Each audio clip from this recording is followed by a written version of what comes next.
this on a bridge over there. I'm using the lens as like a sight shield so I can see.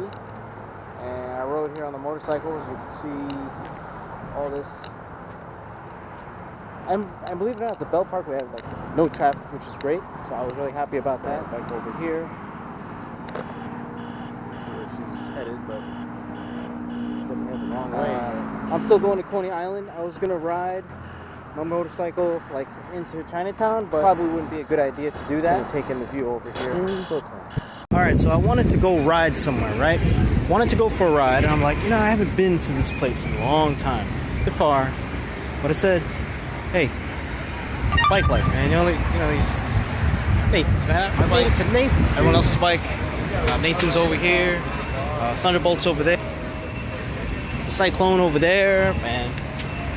So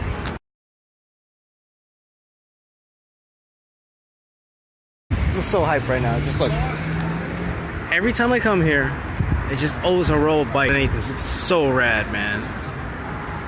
So rad. There's a lineup of bikes out here, to just visit, go for food. Seem to get a parking with like a row of bikes in front of Nathan's. Every single time I come here, even if it's at night, there's always like a lineup of bikes. Every single time. Always. Paparazzi, checking out the bike. Oh man.